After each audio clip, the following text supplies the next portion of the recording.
Welcome to Haven Acres on this cold January day. We are putting new tracks on the skid steer without the right tools.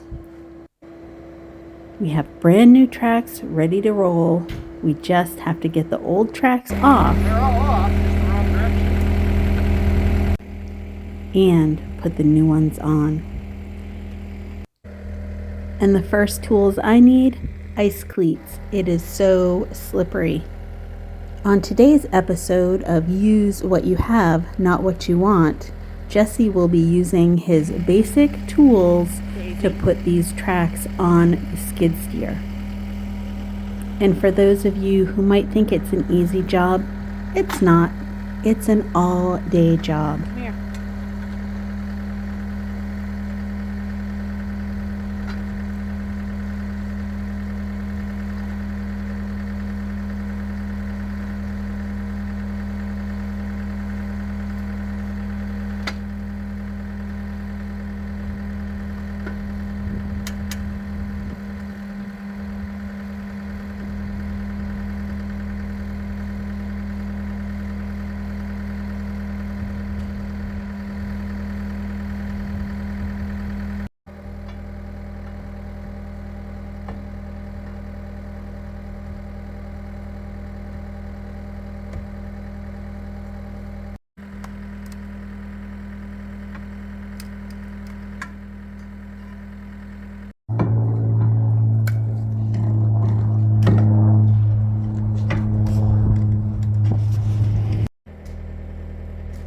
Part of the reason why this is an all-day job is because we've never done this before. So there's a learning curve, obviously. And of course, we looked on YouTube for the how-tos, but let me save you some time. They totally edit out the parts where they had to bring in some extra tools or bigger equipment, and there's not a great video out there to show you how to do this. This isn't that video either, but we're just showing you what we did for the most part.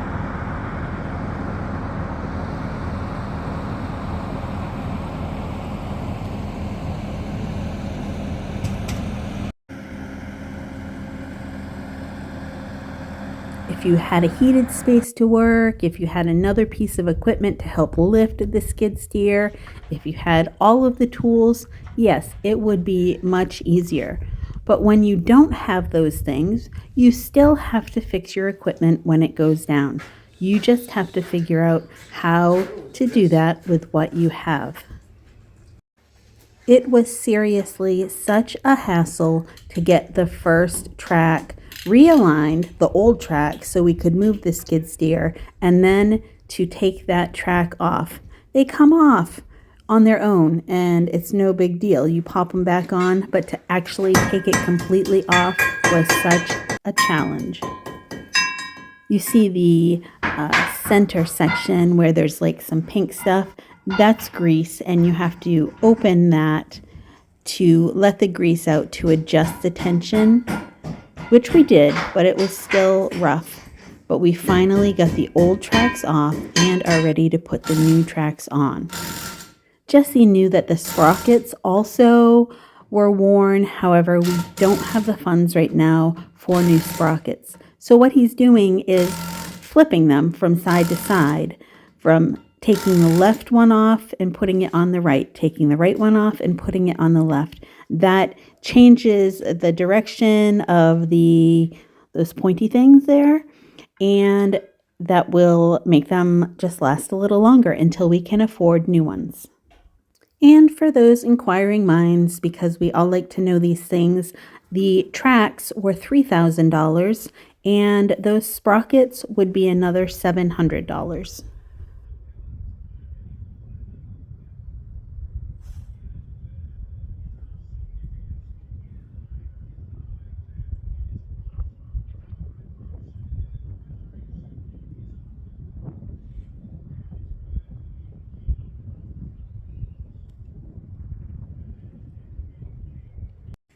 Each track weighs approximately 400 pounds, and they have been in an oblong shape for many, many months.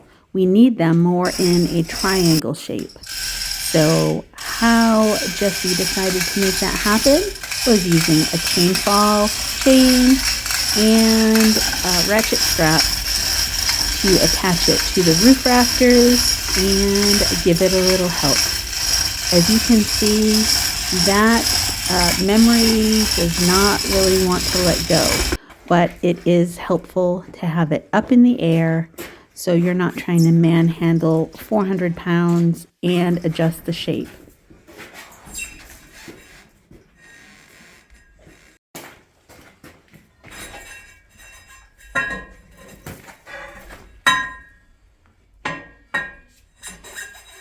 With a bit of persuasion from the crowbar and me being inside the machine to help, Jesse was able to get things finessed. And 8 hours later, the tracks are both on and Jesse refills the grease to expand the track mechanisms and obviously to give it grease.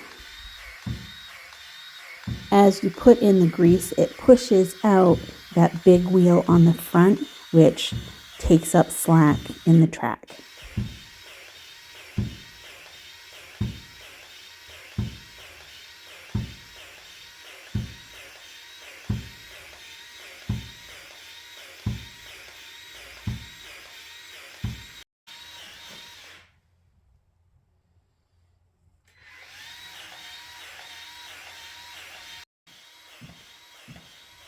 It takes a lot of grease, but eventually Jesse got the job done.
We have blocks under it, so now we have to put blocks under the bucket so that we can take the blocks out from under the skid steer so we can move it.